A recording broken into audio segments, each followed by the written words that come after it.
Success की सबसे खास बात है कि वो मेहनत करने वालों पर फिदा हो जाती है। हेलो दोस्तों, मैं हूं आरती सिंह और आप सभी का स्वागत है आपके अपने यूट्यूब चैनल क्रिएटिव आरती सिंह पर। जैसा कि आप सभी को पता है कि आज हमारा टीजीटी पीजीटी सीरीज़ का 56 पार्ट है। इससे पहले हमने 55 पार्ट कंप्लीट करा दिए। अगर आपने वह नहीं देखे हैं तो ज़रूर देख लें, वह भी बहुत ज़्यादा इंपॉर्टेंट है आपके एग्ज़ाम की दृष्टि से। आज का जो टॉपिक है वह हमारे के वेंकटप्पा से संबंधित है और के वेंकटप्पा से संबंधित जितने भी क्वेश्चन बनते हैं हमने उन सभी को इस वीडियो में इंक्लूड किया है। इसलिए वीडियो को लास्ट तक ज़रूर देखें, वीडियो स्किप ना करें क्योंकि वीडियो बहुत ही ज़्यादा हेल्पफुल होने वाला है आपके एग्ज़ाम की दृष्टि से। वीडियो स्टार्ट करने से पहले बता दूं, जिन लोगों ने अभी तक चैनल को सब्सक्राइब नहीं किया है सब्सक्राइब कर लें ताकि आपको नोटिफिकेशन मिल जाए और आपसे कोई वीडियो मिस ना हो। वीडियो स्टार्ट करते हैं बिना अपना टाइम वेस्ट किए हुए। अगर फ्रेंड्स हम के वेंकटप्पा के जन्म की बात करें तो इनका जो जन्म हुआ था 1887 में कर्नाटक राज्य में हुआ था। अगर राज्य पूछता है तो कर्नाटक में हुआ था, अगर शहर की बात करें तो मैसूर में हुआ था। नेक्स्ट है, अगर फ्रेंड्स हम इनकी मृत्यु की बात करें तो इनका जो निधन हुआ था 1965 में हुआ था। ये भी कहाँ पर हुआ था? मैसूर में ही हुआ था। अगर फ्रेंड्स हम इनकी शिक्षा की बात करें तो इन्होंने 2 स्कूलों से शिक्षा प्राप्त की थी। एक तो चेन्नई, मैसूर, कोलकाता में था और जो दूसरा था वो अवनींद्रनाथ टैगोर के संरक्षण में सन 1909 से 1911 के मध्य इन्होंने कोलकाता स्कूल ऑफ आर्ट से किया था। ये चीज़ याद रखना कि इनके जो स्कूल रहे थे तो 2 रहे थे, चेन्नई, मैसूर और कोलकाता। और एक और जो गुरु थे यानी कि अवनींद्रनाथ टैगोर के साथ साथ पर्सी ब्राउन भी इनके कला गुरु रहे थे।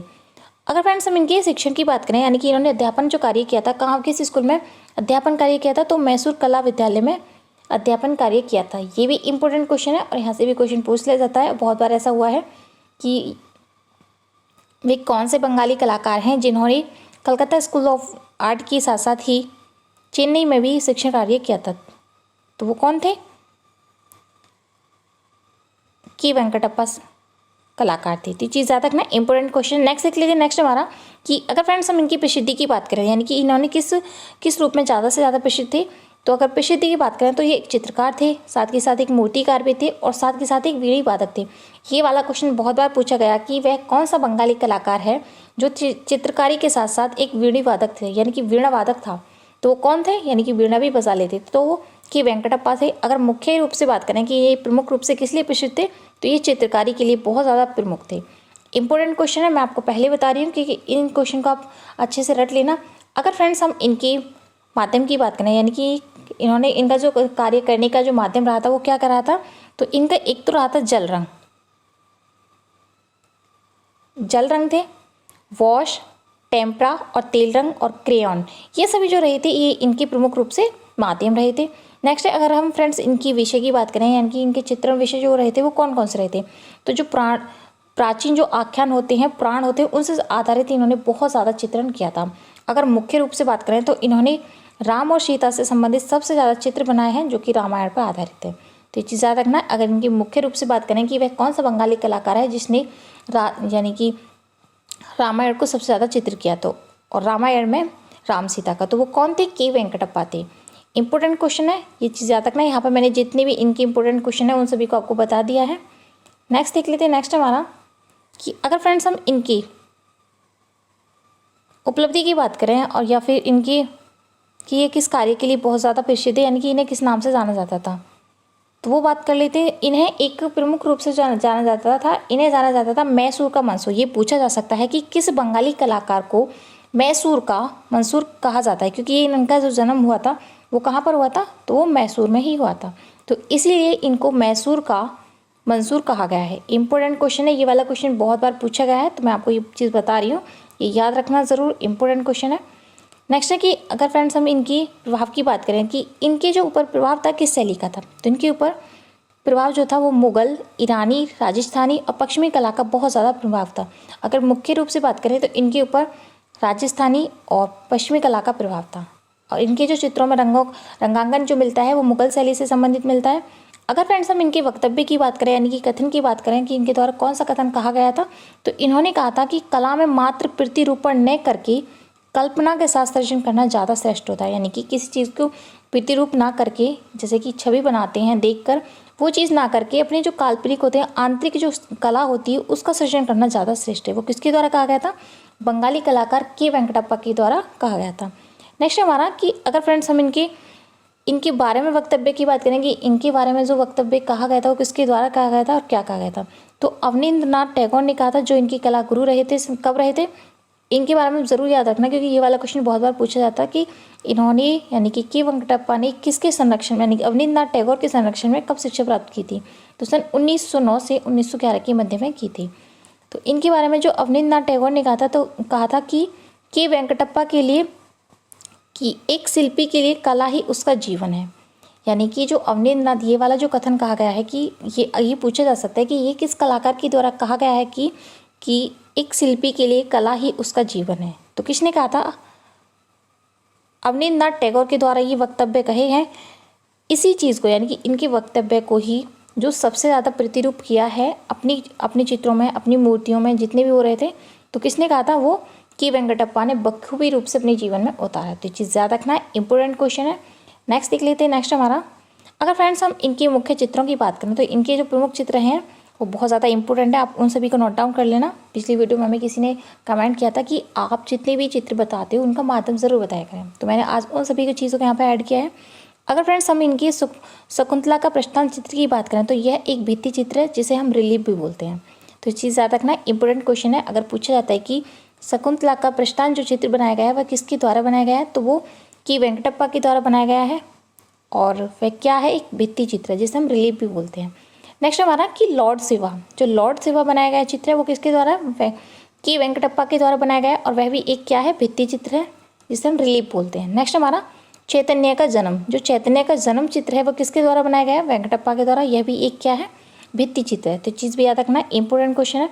नेक्स्ट देख लेते हैं। नेक्स्ट हमारा जलती हुई लंका, जिसे हम बर्निंग ऑफ लंका भी बोलते हैं। यानी कि ये वाला क्वेश्चन अगर आपसे पूछा जाता है, ये वाला चित्र दो तरीके से पूछा जाएगा। अगर हिंदी की बात करें तो जलती हुई लंका, अगर इंग्लिश की बात करें तो बर्निंग ऑफ द लंका किसके द्वारा बनाया गया है, तो ये भी के वेंकटप्पा के द्वारा बनाया गया है। और किस माध्यम में बनाया गया है, कैनवास पर तेल रंग से बनाया गया है, और कब बनाया गया था, 1914 में। ये भी चीज़ याद रखना। नेक्स्ट हमारा कि वीणा की मतवाली, जो वीणा की मतवाली, जैसे कि मैंने आपको बताया कि ये जो कलाकार थे के वेंकटप्पा, ये एक चित्रकार और मूर्ति के साथ साथ ही एक वीणा वादक भी थे। तो इन्होंने अपनी वीणा वादक से संबंधित भी कुछ चित्र बनाए थे। तो एक है वीणा की मतवाली, जिसे वीणा के प्रति संबोधित किया है। जैसे कि मैंने आपको बताया कि जो वीणा के प्रति इनका प्रेम था, उसी को, इस चित्र को इन्होंने समर्पित किया था, जो बनाया गया है कागज़ पर जल रंग से। क्योंकि इनके कभी कभी ऐसा होता है कि जो यूजीसी नेट में है ज़्यादा से ज़्यादा इनके माध्यम पूछे जाते हैं और सन पूछा जाता है, तो ये भी चीज़ आपको याद रखना ज़रूरी है। और कब बनाया गया था, 1920 में। नेक्स्ट हमारा कि रावण का जटायु के साथ युद्ध, रावण के द्वारा जो जटायु का युद्ध है वो किसने बनाया था, तो ये भी के वेंकटप्पा ने बनाया था। जैसे कि मैंने आपको बताया कि इन्होंने सबसे ज़्यादा जो चित्र बनाए थे किससे संबंधित बनाए थे, राम और सीता से संबंधित थे, जिसे इंग्लिश में जो बोला जाता है Ravan fighting with Jatayu. Important question है। तो जो यहाँ पे मैंने जितने भी चित्र इनके ऐड किए ये सभी बहुत ज़्यादा इंपॉर्टेंट है। नेक्स्ट हमारा सीता को स्वर्ण मुद्रिका भेजते हुए राम, ये किसके द्वारा बनाया गया है, ये भी के वेंकटप्पा के द्वारा बनाया गया है। Shedding his signet ring to sand, जैसे कि मैं आपको पहले बता चुकी हूँ कि इनके सीता से संबंधित जो चित्र बनाए गए थे वो किसके द्वारा बनाए गए थे, के वेंकटप्पा द्वारा बनाए गए थे। नेक्स्ट है राम की वापसी, रिटर्न ऑफ राम, ये भी इनके द्वारा बनाया गया है। नेक्स्ट है राम सीता, जो कागज़ पर वॉश एवं टेम्परा विधि से बनाया गया है, कब बनाया गया था, 1924 में। और वर्तमान समय की बात करें तो यह राष्ट्रीय आधुनिक कला दीर्घा नई दिल्ली में। कौन सा चित्र, राम और सीता, जो किस पर बनाया है, कागज़ पर वॉश एवं टेम्परा से, यानी कि किस विधा से संबंधित बनाया है इन्होंने, तो जो इन्होंने कोलकाता में सीखी थी। नेक्स्ट हमारा स्वर्ण मृग, ये भी इनके द्वारा, जैसे कि ये पता है आपको, स्वर्ण मृग जो है वो भी रामायण से संबंधित है। मृग तृष्णा, संगीत मंडली, भिक्षु के रूप में बुद्ध और शिष्य, राम और स्वर्ण मृग, शिवरात्रि, ये सभी जो चित्र बनाए ये भी किसके द्वारा बनाए गए हैं, वेंकटप्पा के द्वारा बनाए गए हैं। नेक्स्ट हमारा कि सूर्यास्त जो चित्र बनाया गया ये भी इनके द्वारा बनाया गया, बहुत इंपॉर्टेंट क्वेश्चन है। और किस माध्यम बनाया गया है, तो कागज़ पर जल रंग से बनाया गया है। कब बनाया गया, 1962 यानी 1962 में बनाया गया है। नेक्स्ट है सीता कल्याण, जो सीता कल्याण नामक चित्र जो बनाया गया ये भी किसके द्वारा बनाया गया, ये भी के वेंकटप्पा के द्वारा बनाया गया। और माध्यम की बात करें तो कागज़ पर जल रंग से ही बनाया गया है। कब बनाया गया था, 1912 में। यहाँ पर इनके जितने भी चित्र हैं मैं उनको बारे में आपको डिटेल्स में बता दिया है, इनके सन के बारे में बता दिया है, और इनके जो माध्यम था चित्रों का वो भी बता दिया। तो आप इन सभी को नोट डाउन कर लेना। मैं आपको बोल रही हूँ यहाँ तक का जितनी वीडियो होती है वो बहुत ही ज़्यादा इंपॉर्टेंट होती है। यहाँ पर किसी भी कलाकार से संबंधित 90% का जो डिटेल्स होती है वो आप प्रोवाइड कर दी जाती हैं। अब हम जानेंगे कि जो के वेंकटप्पा से संबंधित प्रीवियस पेपर में जो क्वेश्चन पूछे जाते हैं उनके बारे में जान लेते हैं। अगर फ्रेंड्स आपसे पूछा जाता है कि जो के वेंकटप्पा थे वे किसके शिष्य थे, ये वाला क्वेश्चन बहुत बार पूछा गया है। यहाँ पर जितने भी क्वेश्चन है मैंने वो सभी क्वेश्चन ऐड किए हैं जो प्रीवियस पेपर में पूछे गए हैं, तो आप उन सभी को अच्छे से रट लेना, क्योंकि प्रीवियस पेपर जो होते हैं उनसे जो क्वेश्चन पूछ लिए जाते हैं तो रिपीटेड क्वेश्चन बहुत ज़्यादा आते हैं। तो ये चीज़ याद रखना कि इनके जो शिष्य थे कौन थे, यानी कि वेंकटप्पा किसके शिष्य थे, तो वो अवनींद्रनाथ टैगोर के थे। और किस सन में इन्होंने शिक्षा प्राप्त की थी, अवनींद्रनाथ टैगोर के संरक्षण में सन 1909 से 1911 के मध्य में प्राप्त की थी। और क्या चीज़ सीखा था यहाँ पे, वॉश पद्धति के लिए ये प्रमुख थे जो अवनींद्रनाथ टैगोर थे। अगर फ्रेंड्स हम इनके परिवार की बात करें कि इनका जो परिवार था, यानी कि वेंकटप्पा का जो परिवार था वह किससे संबंधित था, यानी कि इन ये सबसे ज़्यादा प्रमुख थे। ये वाला क्वेश्चन पूछा जाता है कि वह कौन सा बंगाली कलाकार है जो सोने की पत्ती के प्रयोग के लिए परंपरागत शैली थे, यानी कि जो के वेंकटप्पा थे, मैं आपको इनके बारे में पूर्ण जानकारी बता देती हूँ कि जो के वेंकटप्पा थे वे विजयनगर के दरबारी चित्रकार थे, यानी कि इनके जो पूर्वज थे वो विजयनगर के दरबारी चित्रकार थे। ये वाला क्वेश्चन ऐसे भी पूछा जा सकता है कि किस बंगाली कलाकार के जितने भी पूर्वज थे वो किससे संबंधित थे, तो विजयनगर से संबंधित थे। और ये प्रमुख रूप से किस कार्य के लिए प्रसिद्ध थे, तो सोने की पत्ती जो होती है जिसे हम बोलते हैं स्वर्ण पत्र पर अलंकरण के लिए, जो सोने के पत्ते होते हैं उस पर अलंकरण के लिए बहुत ज़्यादा प्रसिद्ध थे। यानी कि इनके जो पूर्वज थे उनका जो कार्य रहा था वो स्वर्ण पत्र पर, यहाँ पर बता देती हूँ, उनका जो कार्य रहा था वो स्वर्ण पत्र पर अलंकार का कार्य रहा था। तो ये पूछा जा सकता है कि कौन से बंगाली वे कलाकार थे जिनके द्वारा सोने के पत्ते पर कार्य कराया जाता था, अलंकार किया जाता था, वो कौन थे, के वेंकटप्पा थे। तो ये जो कलाकार थे इनके जो पूर्वज थे वो विजयनगर के दरबारी चित्रकार थे। और यानी कि विजयनगर से आकर वो मैसूर में कहाँ बस गए थे, मैसूर में बस गए थे। तो ये चीज़ भी याद रखना, इंपॉर्टेंट क्वेश्चन है कि पूछा जा सकता है कि पहले जो इनके पूर्वज थे कहाँ पर रहते थे, तो विजयनगर में रहते थे। ठीक है, ये चीज़ याद रखना। किस कार्य के लिए प्रसिद्ध थे, तो ये स्वर्ण पत्र पर, जो सोने के पत्र होते हैं उन पर अलंकरण के लिए प्रसिद्ध थे। नेक्स्ट है कि अगर फ्रेंड्स मैं इनके बारे में 2-3 चीज़ें और बता दी हूँ कि इनको जो ललित कला अकादमी के द्वारा फेलोशिप जो मिला था, कब मिला था, सन 1962 में मिला था। ये भी पूछा जा सकता है, इंपॉर्टेंट क्वेश्चन है, तो ये चीज़ भी याद रखना। और के वेंकटप्पा के द्वारा ही सन 1909 से 1910 के मध्य, सन 1910 के मध्य इन्होंने अजंता की भित्ति चित्रों की अनुकृतियाँ बनाई थी। ये भी चीज़ याद रखना कि इनके द्वारा अजंता की जो भित्ति चित्र थे उनका भी चित्रण किया गया था, प्रतिलिपि बनाई गई थी। और किसके संरक्षण में, लेडी हरिंगम के संरक्षण में। ये भी चीज़ याद रखना कि इन्होंने जब तीसरी बार जो इनकी प्रतिलिपि बनी थी अजंता की, तो ये जो अवनींद्रनाथ टैगोर थे इनके संरक्षण में इनके जो जितने भी शिष्य रहे थे उनको इंक्लूड करके वहाँ की प्रतिलिपियाँ दोबारा बनाई गई थी। तो चीज़ याद रखना, इंपॉर्टेंट क्वेश्चन है। नेक्स्ट देख लेते हैं हमारे कि के वेंकटप्पा के जो पिताजी थे वे राजा के महल में कार्यरत थे। जैसे कि मैंने आपको बताया कि जो के वेंकटप्पा थे वो स्वर्ण पत्रकारी के लिए बहुत ज़्यादा प्रसिद्ध थे। और इनके जो पिताजी थे वो किसके संरक्षण की, किसके महल में एक कार्यरत थे, तो वो कृष्ण राजा वाडियाड यानी कि 4th की, यानी कि जो 4थे नंबर के थे उनके संरक्षण में इन्होंने चित्रकारी की थी। किस पर, सोने पर, सोने के जो पात्र होते हैं उन पर। नेक्स्ट देख लेते हैं। नेक्स्ट हमारा, जैसे कि मैंने आपको पहले बताया कि जो के वेंकटप्पा थे उन्होंने 2 स्कूल से शिक्षण कार्य किया था। तो एक कहाँ से किया था, मैसूर के राजकीय औद्योगिक विद्यालय से, और दूसरा जो किया था वो ललित कला क्या नाम है, अवनींद्रनाथ जो टैगोर थे उनके संरक्षण में किया था। तो ये चीज़ याद रखना इनके, यानी कि जो अवनींद्रनाथ टैगोर के, जैसे कि मैं आपको पहले बता चुकी हूँ, सन 1911 के मध्य में रहा था उनके स्कूल से, 1911 की मध्य में। लेकिन यहाँ की बात करें, मैसूर की बात करें, सन 1902 से 8 की, पहले जो किया था वो मैसूर में किया था। और उसके बाद जो आए थे कला डिप्लोमा के लिए वो कहाँ पर आए थे, तो अवनींद्रनाथ टैगोर के संरक्षण में आए थे।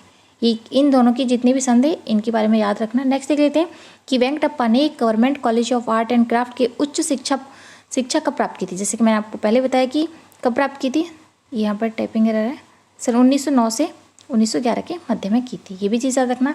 नेक्स्ट देख लेते हैं। नेक्स्ट हमारा कि 1910, जैसे कि मैं आपको पहले बता चुकी हूँ कि 1909 से 1910 के मध्य में के वेंकटप्पा ने लेडी हरिंगम के साथ अजंता की प्रतिलिपियां व अनुकृतियां बनाई थी। ये चीज़ मैं आपको बता चुकी हूँ। नेक्स्ट देख लेते हैं। नेक्स्ट हमारा कि किस कलाकार ने अधिकांशतः चित्र स्टूडियो में बैठकर स्मृति एवं कल्पना से यथार्थ रूप में बनाई थी, तो वो कौन थे, तो वह के वेंकटप्पा थे जो कि एक बंगाली कलाकार थे। नेक्स्ट देख लेते हैं। नेक्स्ट हमारा कि अगर फ्रेंड्स आपसे पूछा जाता है कि किस कलाकार का कथन था कि कला में मात्र प्रतिरूपण न करके कल्पना के साथ सृजन करना ज़्यादा श्रेष्ठ है। ये वाला क्वेश्चन भी पूछा गया है यूजीसी नेट में। तो ये किसके द्वारा बोला गया था, ये चीज़ मैं आपको पहले बता चुकी हूँ कि के वेंकटप्पा के द्वारा बोला गया था। नेक्स्ट हमारा कि कौन सा बंगाली कलाकार हाथी दांत पर लघु चित्र रचना के लिए सिद्धहस्त था, यानी कि वो बहुत ज़्यादा प्रमुख थे। तो वो कौन थे, के वेंकटप्पा थे। नेक्स्ट हमारा वेंकटप्पा ने हाथी दांत पर किसका व्यक्ति चित्र बनाया था, वो कौन कौन थे, उनके बारे में जान लेते क्योंकि ये वाला क्वेश्चन भी पूछा गया है। तो इसमें थे बिहारी महाराज के 2 छवि यानी कि 2 छवि चित्र बनाए थे। अवनींद्रनाथ टैगोर का चित्र बनाया था। M.B. रामास्वामी मद्रलियन का बनाया था। ये वो वाला क्वेश्चन जो यूजीसी नेट में ऐसे पूछा गया था कि निम्न में से कौन से व्यक्ति का चित्र के वेंकटप्पा के द्वारा हाथी दांत पर नहीं बनाया गया था। तो वो तीसरा ऑप्शन कोई और था और इनमें से इन तीनों का चित्रण बताया गया था। चीज़ याद रखना है, इंपॉर्टेंट क्वेश्चन है। नेक्स्ट देख लेते हैं। नेक्स्ट है ऊटी, जो कि 1917 से 1934 और कोडार्ड कनाल के दृश्य चित्र बंगाली कलाकार ने बनाई थी, यानी कि वह कौन सा बंगाली कलाकार था जिसने ऊटी और कोडार्ड कनाल के जो दृश्य बनाए थे वो बनाए गए थे। तो वो किसके द्वारा बनाए गए थे, के वेंकटप्पा के द्वारा बनाए गए थे। कब बनाए गए थे, सन 1917 से 1934 के मध्य बनाए गए थे। नेक्स्ट देख लेते हैं। नेक्स्ट हमारा कि वेंकटप्पा यानी कि जो के वेंकटप्पा थे उनके प्रारंभिक जो चित्र थे वो कौन कौन से थे। तो प्रारंभिक चित्र की बात करें तो महाराणा प्रताप, टीपू सुल्तान, दमयंती, महाशिवरात्रि, शिवरात्रि के साथ बुद्ध यानी कि शिष्यों के साथ बुद्ध और शंकराचार्य, ये सभी जो चित्र बनाए थे के वेंकटप्पा के ये प्रारंभिक चित्र थे। इंपॉर्टेंट क्वेश्चन है, ये चीज़ भी याद रखना। जैसे कि मैंने आपको बताया कि इनके जो विषय रहे थे वो प्राण रहे थे, प्राचीन आख्यान रहे थे और प्रमुख रूप से बात करें तो रामायण पर संबंधित इनके चित्र बनाए थे, जो कि मैं आपको पहले बता चुकी हूँ। नेक्स्ट देख लेते हैं। नेक्स्ट हमारा कि के वेंकटप्पा की कौन सी कृति सन 1910 में भारत की महत्वपूर्ण कृतियों में से गिनी जाती है, यानी कि के वेंकटप्पा की वह कौन सी कृति है जो सन 1910 में भारत की महत्वपूर्ण कृतियों में गिनी जाती है। तो कौन थी वो, चरत पक्षी। इंपॉर्टेंट क्वेश्चन है, ये चीज़ याद रखना। नेक्स्ट देख लेते हैं। नेक्स्ट हमारा मृग तृष्णा नामक कृति एवं पशु पक्षी आख्यान की अध्ययन की दृष्टि से किस कलाकार के सर्वोत्तम उदाहरण, तो वो कौन थे, वेंकटप्पा थे। इनको जैसे कि मैं आपको पहले बता चुकी हूँ कि इनको यानी कि वेंकटप्पा को मैसूर का मंसूर कहा जाता है। वो किस लिए कहा जाता है मैसूर, आप सभी को पता है कि जो मैसूर थे वो किस कार्य के लिए बहुत ज़्यादा प्रसिद्ध थे, तो वह चित्रकारी पशु पक्षियों की चित्रकारी के लिए प्रसिद्ध थे। इसी कारण इनको भी मैसूर का मंसूर कहा जाता है। क्यों मैसूर का क्यों कहा जाता है, क्योंकि वो मैसूर के रहने वाले थे। नेक्स्ट देख लेते हैं। नेक्स्ट हमारा कि वेंकटप्पा का कौन सा चित्र रेखाओं की बारीकी और रंग संगति की उत्कृष्टता है, तो वो कौन सा चित्र है, अर्धनारीश्वरी। ये भी इनका इंपॉर्टेंट क्वेश्चन है और ये भी क्वेश्चन पूछा गया है। नेक्स्ट हमारा कि वेंकटप्पा किस माध्यम में मूर्ति बनाने में प्रवृत्त थी। जैसे कि आपको मैं पहले बता चुकी हूँ, ये एक चित्रकारी, मूर्ति कला और वीणा वादक के लिए बहुत ज़्यादा प्रसिद्ध थे। तो इन्होंने जो मूर्ति बनाई थी वो किस माध्यम बनाई थी, तो इन्होंने प्लास्टर में बनाई थी। ये भी इंपॉर्टेंट क्वेश्चन है। नेक्स्ट देख लेते हैं। नेक्स्ट हमारा अगर फ्रेंड्स आपसे पूछा जाता है कि जो के वेंकटप्पा थे उन्होंने प्लास्टर माध्यम में जो मूर्तियाँ बनाई थी वे किसके व्यक्ति चित्र बनाए थे। जैसे पहले जो मैंने बताए थे वो सभी बताए थे हाथी दांत पर चित्रण के लिए, लेकिन अब जो बता रही हूँ वह मूर्तियाँ बता रही हूँ और प्लास्टर माध्यम में। तो वो कौन से थे, मणिनानक बालक, मृणा शैन्या एवं रविन्द्रनाथ टैगोर। इन 3 के इन्होंने व्यक्ति चित्र बनाए थे, किसमें, प्लास्टर माध्यम में। ये भी चीज़ याद रखना, इंपॉर्टेंट क्वेश्चन है। नेक्स्ट देख लेते हैं। नेक्स्ट हमारा ये वाले जो चित्र आए हुए हैं वो यूजीसी नेट से संबंधित है। नेक्स्ट हमारा कि अगर फ्रेंड्स आपसे पूछा जाता है कि मैसूर महाराज के निवेदन पर मैसूर महल के 108 फीट चौड़ी अम्बा विलास महल हॉल के लिए वारदात चित्रात्मक के जो रिलीफ में हनुमान यानी मूर्ति जो होती है, भित्ति चित्र होते हैं, उसमें हनुमान को मुदित देखते हुए राम, शिव का तांडव नृत्य, शकुंतला की बिदाई, एकलव्य का धनुर्धर अभ्यास, गुरु द्रोणाचार्य, इन सभी से जो चित्र बनाए थे वह किस कलाकार के द्वारा बनाए गए थे। तो वो किसके द्वारा बनाए गए थे, कि वेंकटप्पा के द्वारा बनाए गए थे। ये चीज़ याद रखना कि जो मैसूर के राजा थे, महाराज थे, उनकी निवेदन पर जो बनाया था किस बंगाली कलाकार के द्वारा बनाया गया था। ये चीज़ मैं आपको पहले बता चुकी हूँ कि ये जो सोनी की पत्रकारी के लिए बहुत ज़्यादा प्रसिद्ध थी, अलंकार के लिए।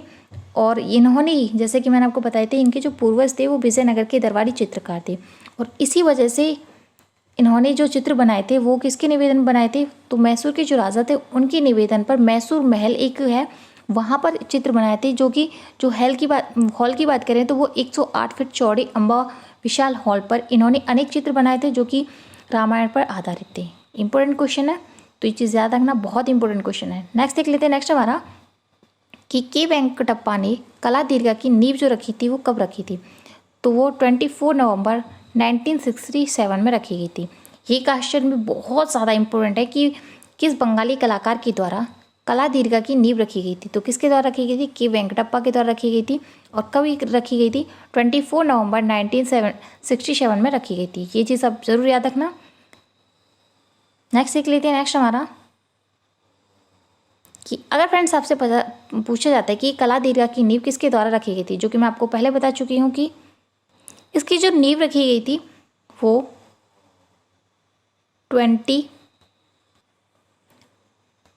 1967 में रखी गई थी, नवंबर में रखी गई, 24 नवंबर में रखी गई थी। और ये जो दीर्घा है वह किसके नाम पर है, तो के वेंकटप्पा के नाम पर है। और ये जो रखी थी नींव किसके द्वारा रखी गई थी, कर्नाटक सरकार के मुख्यमंत्री थे। और उनका जो नाम था उस टाइम पर वो कौन से, यानी कि उस समय के जो मुख्यमंत्री थे वो कौन थे, एस निजलिंगप्पा द्वारा रखी गई थी। और यह दुर्गा बेंगलुरु म्यूजियम के निकट क्यूबोस पार्क के घेरे में स्थित है। ये चीज़ याद रखना है। यहाँ पे मैंने पूरी डिटेल्स को ऐड किया है कि जो वेंकटप्पा कला दीर्घा की जो नींव रखी गई थी वो कब रखी गई थी, 24 नवंबर को रखी गई थी, 1967 में रखी गई थी। और किसके द्वारा रखी गई थी, तो कर्नाटक की जो सरकार थी उस समय पर उनके द्वारा रखी गई थी। और जो मुख्यमंत्री थे उस टाइम पर वो एस निजलिंगप्पा थे, उनके द्वारा रखी गई थी। और यह जो दुर्ग है वह बेंगलुरु म्यूजियम के निकट और क्यूबोस पार्क में, ये पूछा जा सकता है कहाँ पर स्थित है, ये बेंगलुरु में, जो कि म्यूजियम किसके पास, क्यूबोस पार्क के पास है। यह वेंकटप्पा के जल तथा प्लास्टर में उकेरे गए जितने भी चित्र हैं उन सभी को यहाँ पर इंक्लूड किया गया है, यानी कि उनके सभी चित्रों को यहाँ पर रखा गया है। नेक्स्ट देख लेते हैं। नेक्स्ट हमारा, जैसे कि मैंने आपको भी बताया कि जो वेंकटप्पा कला दीर्घा थी उसमें अगर वर्तमान समय की बात करें उनके तो चित्र साथ में हैं, लेकिन उनके साथ साथ ही किन कलाकारों के चित्र भी हैं, तो वो के हेपर और मूर्तिकार राजा राम के चित्र हैं वहाँ पर सुरक्षित हैं। और ये इमारत की बात करें तो ये 3 मंजिला इमारत है।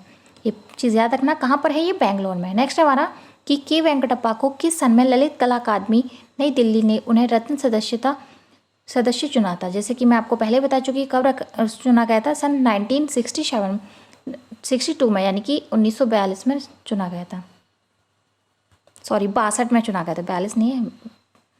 नेक्स्ट देख लेते हैं। नेक्स्ट हमारा, जैसा कि फ्रेंड्स मैंने आपको पहले बताया कि वह कौन से बंगाली कलाकार हैं जिन्होंने वीणा वादन भी सीखा था, तो वो कौन थे, के वेंकटप्पा थे।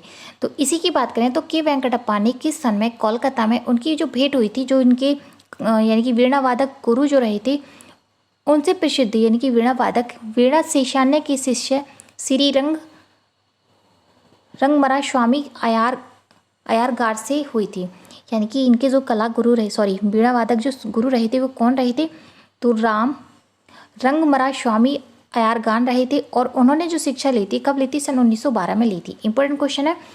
तो नेक्स्ट देख लेते हैं। नेक्स्ट हमारा कि अगर फ्रेंड्स, जैसे कि मैं आपको भी बता चुकी हूँ कि उन्होंने किससे ली थी, तो इन्होंने अप्पा से वीणा सुमन और वीणा सेना, यानी कि 2 से इन्होंने वीणा वादन की कला सीखी थी। जैसे कि मैं आपको पहले बता चुकी हूँ ये वीणा से बहुत ज़्यादा प्रभावित थे और इसके लिए इन्होंने वीणा वादन का चित्रण भी किए थे बहुत सारे। अब इन्होंने अलग अलग प्रकार की, यानी कि 5 प्रकार की वीणाओं का निर्माण किया था। ये पूछा गया है क्वेश्चन कि वह कौन से बंगाली कलाकार थे जिनके द्वारा 5 प्रकार की वीणाओं का निर्माण किया गया था, तो वो कौन थे, के वेंकटप्पा थे।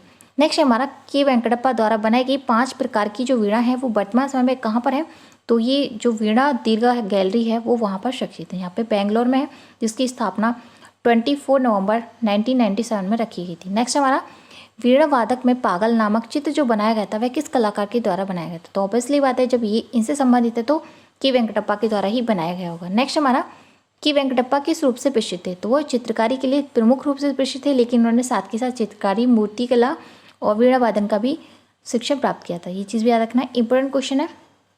नेक्स्ट हमारा, कि श्री के वेंकटप्पा किस रूप में प्रसिद्ध थे, तो लघु चित्रकारी के रूप में बहुत ज़्यादा प्रसिद्ध थे, यानी कि इनके द्वारा जो चित्र बनाए गए थे वो लघु चित्रकारी से संबंधित चित्र बनाए गए थे। नेक्स्ट हमारा, किस कलाकार को बंगाल का मैसूर कहा जाता है, जैसे कि मैं आपको पहले बता चुकी, ये वाला क्वेश्चन बहुत बार पूछा गया है, तो किसके द्वारा बनाए गए थे, के वेंकटप्पा को बोला जाता है, किस लिए, क्योंकि ये इन्होंने पशु पक्षियों का चित्र बहुत ही खूबसूरती से किया था। नेक्स्ट हमारा, कि के वेंकटप्पा की प्रसिद्धि किस रूप में हुई थी, तो वह एक वीणा वादक के रूप में भी हुई थी, चित्रकार के साथ साथ, अगर पूछा जाता है कि चित्रकारी के साथ साथ। नेक्स्ट हमारा, कि इनके पूर्वज की बात करें तो जो कि मैं आपको पहले बता चुकी हूँ कि इनके जो पूर्वज थे वो विजयनगर के जो विजयनगर में रहने वाले वहाँ के दरबारी चित्रकार थे। और ये किसके लिए प्रसिद्ध थे? स्वर्ण पात्र जो होता है उनके अलंकरण के लिए प्रसिद्ध थे। तो मैसूर राजा के दरबारी चित्रकार थे जो कोट पेंटर थे। कोट पेंटर, ये भी चीज़ याद रखना। नेक्स्ट हमारा कि वेंकटप्पा ने कला शिक्षा कहाँ से प्राप्त की थी? तो अवनींद्रनाथ टैगोर के मार्गदर्शन की बात करें तो सन 1909 से 11 के मध्य की थी। कहाँ पर? कोलकाता स्कूल ऑफ आर्ट में की थी। और मद्रास की बात करें तो सन 1902 से 8 के मध्य की थी।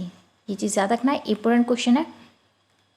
मैं आपको यहाँ पर नॉन स्टॉप पढ़ा रही हूँ, आपका टाइम वेस्ट नहीं कर रही हूँ 1% भी। अगर आपको मेरा पढ़ाया हुआ बिल्कुल भी पसंद आता है तो कमेंट बॉक्स में कमेंट करके ज़रूर बताया करें, ताकि मुझे मोटिवेशन मिले और मैं ज़्यादा से ज़्यादा वीडियो अच्छी बना पाऊँ। अगर आपको वीडियोस में हल्का सा भी कोई भी डाउट होता है तो आप बहुत इजीली आप मुझे बता सकते हो। आप नीचे कमेंट बॉक्स में कमेंट कर दिया करो कि आपकी चीज़ें कहाँ पर गलत होती हैं। टाइपिंग एरर छोटा मोटा हो जाता है, वो चीज़ मुझे पता है। अगर और भी कोई चीज़ें हैं तो आप मुझे बता सकते हो, वॉइस में कोई प्रॉब्लम है या फिर कुछ और चीज़, तो वो भी चीज़ आप ज़रूर कमेंट किया करो ताकि मैं उनमें कुछ और भी सुधार कर पाऊँ। नेक्स्ट हमारा कि अगर फ्रेंड्स आपसे पूछा जाता है कि सन 1909 से 10 के मध्य अजंता की भित्ति चित्रों की अनुकृतियां तैयार करने में लेडी हरंगम के दल में अन्य चित्रकारों में किस शासक कौन शामिल थे? तो वो कौन थे? के वेंकटप्पा, जो मैं आपको पहले बता चुकी हूँ, तो चीज़ याद रखना। नेक्स्ट हमारा कि के वेंकटप्पा की शैली जो प्रभावित थी वो किससे प्रभावित थी? जो ये भी मैं आपको पहले बता चुकी हूँ, मुगल एवं दक्षिण शैली से प्रमुख रूप से थी, लेकिन उन्होंने पश्चिमी ईरानी भी शैलियों का इन पर प्रभाव था। नेक्स्ट हमारा कि अगर फ्रेंड्स आपसे पूछा जाता है कि सन 1926 ईस्वी में ऊटी के दृश्य, जो कि मैं आपको पहले बता चुकी हूँ कि इनके द्वारा जो ऊटी के दृश्य बनाए गए थे, अगर सन की बात करें तो 1926 से मैं ऊटी के दृश्य चित्र तथा 1934 में कोडियड कनाल के दृश्य बनाए गए थे, जो किस माध्यम बनाए गए थे? जल रंग से वॉश तकनीक में बनाए गए थे।